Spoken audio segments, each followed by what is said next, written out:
फिर पूछे कि तुम ड्रेस पहनकर क्यों नहीं आई हो, तो हम बोले कि कल हमारे पापा ड्रेस ले लेंगे तो हम पहन कर आएंगे। फिर भी वो नहीं माने, हमारे गाल पर 2 थप्पड़ मारे और हमें कहा और हमारा हाथ पकड़ के क्लास से बाहर कर दिया। नमस्कार, आप देख रहे हैं ऑनलाइन न्यूज भारत और मैं हूं आपके साथ मुनमुन रहमान। दोस्तों, भारतीय जनता पार्टी पर आरोप लगते आए हैं कि उसकी करनी और कथनी में जमीन आसमान का फर्क है और ऐसा ही एक मामला उत्तर प्रदेश के भदोही से सामने आ रहा है। जिस तरीके से भारतीय जनता पार्टी ने सबका साथ, सबका विकास, सबका विश्वास की बातें कही थी, लेकिन उस सबका विकास, सबका विश्वास और सबके विकास में दलित और पिछड़े कहीं दूर ही रह गए। जिस तरीके से उत्तर प्रदेश में दलितों के साथ अत्याचार हो रहे हैं, अलग अलग तरीके की खबरें आए दिन आती रही थी हैं। सोशल मीडिया पर आप एक के बाद एक वीडियो देखेंगे कि किस तरीके से दलितों को जो है निशाना बनाया जाता है, किस तरीके से दलितों पर अत्याचार किया जाता है। और अब ये नफरती लोग छोटी बच्चियों को भी नहीं छोड़ रहे, ये लोग बच्चों को भी नहीं छोड़ रहे, बच्चों को भी अपनी नफरत का शिकार बना रहे हैं। एक ऐसा ही मामला भदोही से आ रहा है, उत्तर प्रदेश के भदोही से चौंकाने वाला मामला सामने आ रहा है। मैं आपको सब कुछ बताऊंगी, बाइट्स भी सुनाऊंगी, वीडियो भी दिखाऊंगी किस तरीके से जो है उत्तर प्रदेश में बच्चियों को भी नहीं छोड़ा जा रहा है। दलित बच्चियां हैं तो उनको भी जो है जाति सूचक गालियां दी जा रही हैं। एक स्कूल का मामला सामने आया है जिसमें एक छोटी बच्ची ये कह रही है कि मेरे को जो है सर ने बुलाया अपने पास और 2 थप्पड़ मारे और उसके बाद जो है मुझे जाति सूचक गालियां दी गई और उसके बाद मुझे स्कूल से बाहर निकाल दिया गया। और इस स्कूल से बाहर निकालने की वजह जो है वो ये बता रहे हैं कि उसने ड्रेस नहीं पहनी थी। स्कूल ड्रेस ना पहनने के कारण उसको जो है स्कूल के बाहर निकाल दिया गया, वो भी दलित थी इसलिए उसको जो है जाति सूचक गालियां दी गई। उसको जो उसके साथ जो है इस तरीके का व्यवहार किया गया। अब आप खुद सोचिए कि किस तरीके से ये पूरी की पूरी भारतीय जनता पार्टी चुनावों में तो दलितों के पैर छूती है, दलितों के पैर धोती है और उसके बाद जब ये चुनाव जीत जाती हैं उसके बाद इनके लिए कोई मायने नहीं रखता। उसके बाद इस तरह की तस्वीरें सामने आती हैं कि किस तरीके से छोटी छोटी बच्चियों को भी ये लोग नहीं छोड़ रहे हैं। आप वीडियो देखिए। सबसे पहले मैं आपको ट्वीट दिखाती हूँ, यूपी तक का उन्होंने ये स्टोरी कवर की है। मैं आपको वीडियो में दिखाऊंगी कि बच्ची किस तरीके से बता रही है, उनकी माँ क्या कुछ कह रही है ड्रेस को लेकर के, और उसके बाद जो ग्राम प्रधान है गांव की, वो क्या कुछ कह रही है। इस ट्वीट में लिखा है, यूपी तक के भदोही जिले से एक चौंकाने वाला मामला सामने आया है। बताया जा रहा है कि एक दलित लड़की को कथित रूप से जातिवादी गाली देने के बाद स्कूल से बाहर निकाल दिया गया। यूपी तक की टीम ने मौके पर पहुंचकर जो है पीड़ित बच्ची से बात की है। मैं आपको पीड़ित बच्ची की बातें भी सुनाऊंगी, क्या कुछ वो कह रही है, क्या कुछ वो बता रही है कि उसके साथ क्या कुछ हुआ। लेकिन उससे पहले ये जानना जरूरी है कि क्या आप लोग बच्चियों को भी निशाना बनाएंगे। आप नफरती लोग जिस तरीके से देश में नफरत का माहौल तो बना ही रहे हो, तो क्या आप बच्चियों को भी निशाना बनाओगे। उस लड़की की क्या गलती थी, उसने ड्रेस नहीं पहनी थी। वो कह भी रही थी कि मैं कल ड्रेस पहन करके आ जाऊंगी, पापा मुझे जो है ड्रेस ला देंगे और मैं कल ड्रेस पहन करके आ जाऊंगी। लेकिन जिसने मारा उसने उसकी एक नहीं सुनी। जिसने उनको मारा है, जिस लड़की को मारा है, मैं उनकी भी आगे कहानी बताऊंगी कि वो किस तरीके से जो है एक शिक्षक नहीं थे बल्कि गांव के पूर्व प्रधान थे और किस तरीके से जो है वो अनावश्यक तौर पर स्कूल में आते हैं और क्लास में घुस जाते हैं। आप सबसे पहले बच्ची की बाइट सुनिए, बच्ची क्या कुछ बता रही है अपने साथ हुआ, देखिए।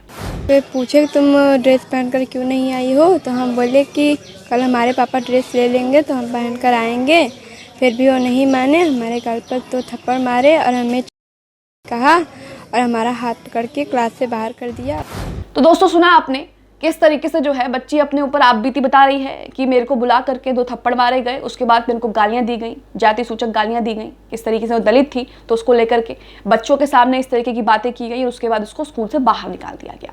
अब इस मामले में जब मामले ने तूल पकड़ लिया तो वहां पर जांच अधिकारी बैठ गई। एसडीएम ने क्या कुछ कहा मैं वो भी आपको आगे सुनाऊंगी। एसडीएम का कहना है कि जिसने बच्ची को मारा है वो गाँव का पूर्व प्रधान है। गांव का पूर्व प्रधान अनावश्यक तौर पर स्कूल में आता है, ऐसे स्कूल के स्टाफ का कहना है। एसडीएम बता रहे हैं, मैं वो आपको सुनाऊंगी आगे। वो कह रहे हैं कि स्टाफ का कहना है कि पूर्व प्रधान जो है वो स्टाफ का कहना है कि पूर्व प्रधान जो है वो स्कूल में आता है अनावश्यक तौर पर और आकर के क्लासरूम में घुस जाता है और उसके बाद जो है इस तरह की तस्वीरें सामने आती है और उसी ने बच्चे को मारा है। अब सवाल ये है कि एक पूर्व प्रधान निरीक्षक के तौर पर स्कूल में कैसे आ सकता है। ना वो स्कूल का स्टाफ है ना टीचर है, तो वो स्कूल में इस तरीके से कैसे आ सकता है और किसी दलित बच्चे को मार करके उसके साथ इस तरह का व्यवहार करके कैसे कर सकता है। अब आप इस पूरे मामले पर बच्ची की माँ क्या कुछ कहती हैं वो भी सुनिए। वो बता रही हैं कि हमें नहीं पता कि अकाउंट में ड्रेस के पैसे आए हैं, हम जैसे ही हमें पता लगा हम उसके पैसे निकलवा लेंगे, लेकिन उसमें भी थोड़ा वक्त लगेगा। अकाउंट से पैसे निकलवा कर ड्रेस बनाने में, ड्रेस खरीदने में कुछ वक्त लगेगा, उसके लिए कुछ वक्त तो दीजिए। लेकिन मेरी बच्ची को जो है मार पीट के स्कूल से निकाल दिया गया। उनकी माँ क्या कुछ कह रही हैं इस पूरे मामले पर, आप उनकी भी बाइट सुनिए, देखिए। तो हम एसडीएम साहब आए तो हम बयान दिया, हमारा लड़की बयान दिए और लड़के दूसरे क्लास में वो बयान दिया कि मनोज आए और हमने को भगा दिया डांट के मार के। ड्रेस नहीं रहा तो वो बोली कि 2 दिन में पापा ले लेंगे, तो हम आएंगे पहन के। तो ड्रेस का पैसा खाते में गया है? तो खाते में गया तो हमको लोग को मालूम नहीं था, तो बाद में बताए मास्टर कि आपके खाते में पैसा गवा बा। तब हम अब खाते में से पैसा निकालब तो सियाब तो टाइम लगे ना। तो सुना आपने दोस्तों किस तरीके से जो है उनकी माँ भी बता रही हैं कि हमें ये नहीं पता, लेकिन बच्ची मेरे पास रोते रोते आई और उन्होंने जो है उनको कहा कि मुझे मारा गया और इस तरह की गालियाँ दी गई। जो नफरती ब्रिगेड है, नफरती फौज है, वो अब बच्चों को भी निशाना बना रही है, बच्चियों को भी नहीं छोड़ रही है। आए दिन एक के बाद एक खबरें आती रहती हैं कि किस तरीके से दलितों पर अत्याचार हो रहे हैं, कोई दलितों के साथ कुछ कर रहा है तो कोई कुछ कर रहा है। इस तरह की कई तस्वीरें सोशल मीडिया पर वायरल होती हैं, लेकिन उसके बावजूद भी योगी सरकार जो है कोई एक्शन नहीं ले रही है, कोई सख्त कानूनी कार्रवाई जो है नहीं होती है कि आप इन लोगों को परेशान ना कीजिए। अब जब चुनाव होते हैं तब यही दलित जो है उनके लिए सर्वोपरि हो जाते हैं, यही दलितों के लिए वो बड़े बड़े वादे करते हैं और किस तरीके से जो है उनके पैर धो धो कर पीते हैं। खुद मोदी जी पैर धो धो कर पीते हैं दलितों के। आपने देखे होंगे चुनाव जीतने के लिए ये लोग कुछ भी कर सकते हैं, लेकिन जब ये लोग चुनाव जीत लेते हैं उसके बाद इनकी जो प्रायोरिटीज हैं वो बिल्कुल खत्म हो जाती हैं, वो अलग हो जाती है, बिल्कुल चेंज हो जाती है कि किस तरीके से इन लोगों को किसी का भी लिहाज नहीं रहता है। आपने हाथरस वाला केस भी सुना होगा, खूब चर्चित केस है। किस तरीके से दलित बच्ची को जो है जला दिया गया बिना उसकी माँ बाप के परमिशन के। तो ये दलितों के साथ होता आया है। हमारा समाज कहने को 21वीं सदी में आ गया है, लेकिन अभी भी जो है दलित बच्चे को अगर मटके से वो पानी पी लेता है तो उसको जो है जान से मार दिया जाता है, उसको इतना पीटा जाता है कि वो जान से हाथ धो बैठता है। तो उस तरह की चीज़ें जो है सामने आती हैं जो कि बेहद निंदनीय है। लेकिन इसको लेकर के हमारी सरकार क्या कुछ कर रही है ये भी देखना चाहिए। सरकार अभी तक मौन है, चुप्पी साधे हुए है, क्यों नहीं है ये तो सरकार बता सकती है। लेकिन जिस तरीके से दलितों के साथ अत्याचार हो रहे हैं उसको लेकर जिस तरीके से योगी सरकार खामोश है, वो एक बड़ा सवाल खड़ा करती है कि आपको सिर्फ इनकी याद चुनावों में आती है, उसके बाद आप इन्हें भूल जाते हैं। अब इस पूरे मामले पर एसडीएम क्या कहते हैं अब आप वो सुनिए। जिसने बच्ची को मारा वो पूर्व प्रधान था, गांव का पूर्व प्रधान यानी कि एक्स प्रधान। वो स्कूल में आता है, वो स्टाफ का कहना है कि एसडीएम साहब बता रहे हैं कि उसका स्टाफ का कहना है कि वो स्कूल में आता जाता रहता है और उसके बाद जो है वो क्लासरूम में किसी भी क्लासरूम में घुस जाता है और उसके बाद उसने एक लड़की को उठाया जिसने ड्रेस नहीं पहन रखी थी, उसके बाद उसको मारा पीटा। हालांकि वो उनके माँ बाप को इन्फॉर्म कर सकता था, उनको बोल सकता था, लेकिन ऐसे सबके सामने मार रहा बच्ची को और उसके बाद उसको जाति सूचक गालियां देना क्योंकि वो दलित है, इसको लेकर के जो है एक गंभीर मामला है। ये मामले ने तूर पकड़ा तो जो जांच अधिकारी थे वो स्कूल में पहुंच गए, उन्होंने जांच शुरू कर दी। लेकिन एसडीएम ने जो कुछ कहा वो आप सुनिए कि किस तरीके से एसडीएम बता रहे हैं कि गांव में जो है पूर्व प्रधान आता है और स्कूल में इस तरीके का व्यवहार जो है वो करता है। सुनिए एसडीएम को।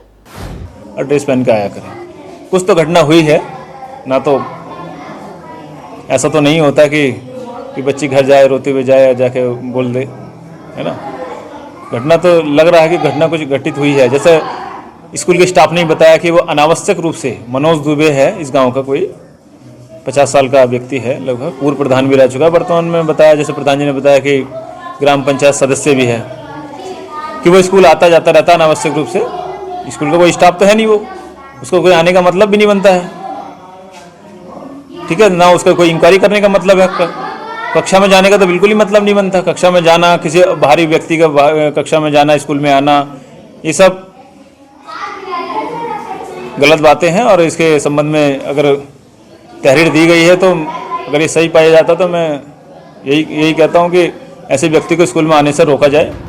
तो देखा आपने एसडीएम क्या कुछ बता रहे हैं। वो सीधे तौर पर कह रहे हैं कि स्कूल के स्टाफ का कहना है कि जो पूर्व प्रधान है वो इस तरीके से आता है। अब सवाल यह है कि पूर्व प्रधान निरीक्षक के तौर पर कैसे स्कूल में घुस सकता है, उसको कोई क्यों नहीं रोकता। आखिरकार उसके स्कूल में घुसने का मकसद क्या है और क्या किस मतलब से वो स्कूल के अंदर आता जाता रहता है। तो इस तरह की चीज़ें जो हैं सामने आती रहती हैं दलितों के साथ। अब जो नफरती लोग हैं वो दलितों को भी निशाना बना रहे हैं और बच्चियों को भी नहीं छोड़ रहे। एक मामला और आपने सुना होगा कि किस तरीके से 15 साल की लड़की जो है मंदिर के सामने से गुजर गई और उसके बाद भीड़ ने उस पर हमला बोल दिया और इसको इतना मारा कि बच्ची की जो है उसको चोटें आई काफी। तो इस तरह की चीजें जो है सामने आती हैं। हम 21वीं सदी में पहुंच गए हैं। मोदी जी कह रहे हैं अमृतकाल चल रहा है, विश्व गुरु बन रहा है भारत, लेकिन आज भी अगर कोई दलित बच्चा मटके से पानी पी लेता है तो उसके साथ इसी तरीके का व्यवहार होता है, उसकी जान ले ली जाती है, उसको इतना मारा जाता है कि वो अपनी जिंदगी से हाथ धो बैठता है। अब आप खुद सोचिए कि ये वो लोग हैं जिन्हें दलितों की सिर्फ चुनावों में याद आती है, चुनावों में ये दलितों के पैर तक धो लेते हैं, लेकिन चुनावों के बाद ये उनका जायजा तक नहीं लेते, उनकी खबर तक नहीं लेते, सुध तक नहीं लेते कि आखिरकार ये लोग किस हाल में जी रहे हैं। आप इस खबर को लेकर क्या राय रखते हैं कमेंट बॉक्स में जरूर बताएं। इसके साथ ही चैनल को सब्सक्राइब करें, बेल आइकॉन को जरूर प्रेस करें ताकि जैसे कोई खबर कोई वीडियो हम डालें उसका नोटिफिकेशन आप तक सीधा पहुंच सके। इस खबर को अभी लाइक करें, शेयर करें, अभी चैनल को सब्सक्राइब करें और घंटी जरूर दबाएं।